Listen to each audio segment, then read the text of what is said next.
Moving along, you've been in with him twice in two massive big fights. Devin Haney, George. I know you've been through your trials and ups and downs. When you had that massive big win against Tiafomo, and then you had the close losses to Devin. You sort of came back. Got the victory over Maxi Hughes and winning with Lomachenko. Did you think the boxing world's kind of saying that was Devin Haney running scared? Was he not the same Devin? It was boring. Ramirez, did he really come to fight? What was your take? Because I know you watched that fight. What was your take on what you saw in there? With is Devin even the same guy that when you fought him, 2 years ago compared to what he is now?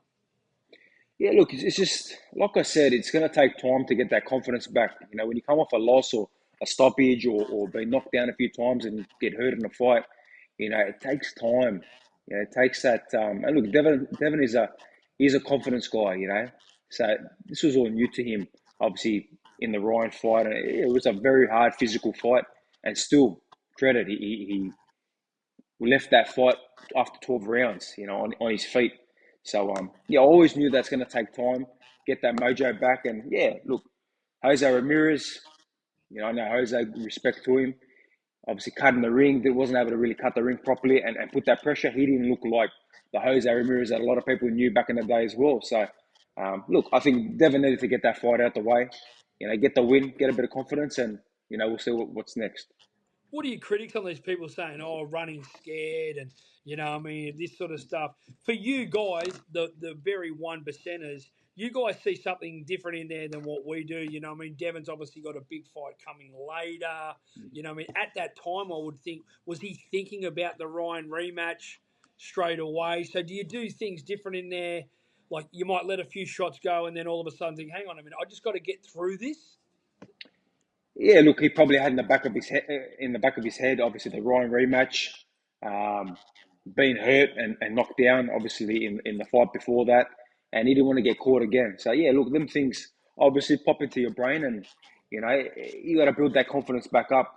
But again, yeah, people are going to talk. People talk so much rubbish, online, and like he did this, he ran, or this and that, mate. All you guys that talk rubbish and talk shit, you never step inside the ring. I cop That's it what I too. asked. Yeah. I cop it. Retire. You're a bum. Blah, blah, blah. Mate, I've lost to two guys, Haney and Lomachenko, in my career. But people like to talk out of their ass, But in the real world, no one person would ever say anything to anyone, any real fighter's face.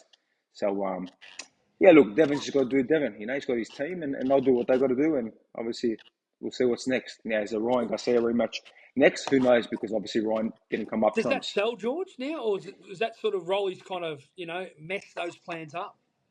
I think it still sells. I think, with a good hype and a good, lead up to the fight, obviously what happened in the first fight, I think it still sells.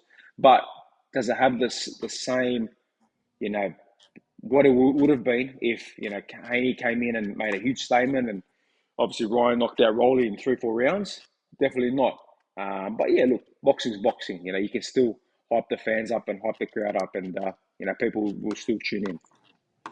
What do you think for Devin? How did he look at the weight? Did you feel obviously he was up there at 144, a lot bigger weight than when you fought him? You fought him twice at 35. I know he fought Regis at 40. He fought Loma at 35. How did you think Devin looked at the weight? And is that weight class a little bit too big for him? Is he too small for that weight, or where do you think he should campaign at?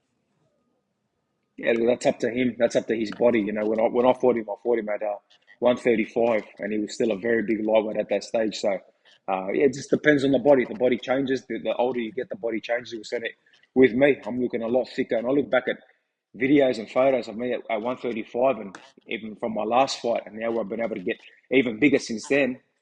You know, you can see the difference. So, yeah, look, Devin. It depends on the body. Obviously, yeah, the boys at 147 are a lot bigger, a lot stronger, and a lot, punch a lot harder. So it was his first fight. It was at a catch weight anyway. It wasn't really at 147. So you have to wait and see. No worries. George, what did you think last, at least on that fight? Because it was a big fight. The fights didn't live up to the expectation. But what did you think of Devin actually then coming back when Ryan was fighting? Ryan lost. Him and his team, Bill, got up in the corner. Like, what happened? What happened? What were your thoughts about that? Was that they sort of got the last laugh on that? Or was that sort of more of a, you know what I mean? Don't look too far ahead. Yeah, look, that's just, obviously natural. They had that big fight planned, and obviously one loses, and obviously all that history and things that have gone on there. Look, there's a lot of emotion there, and you could see Ryan's brother talking shit, and obviously Devin coming back, and yeah, that's just the emotion of two teams that have a lot of history there. And there's a bit of emotion there from Ryan after the fight. Some people even said that he was in the bus, he was crying, he was a little bit upset, and that it can really get to you, can't it?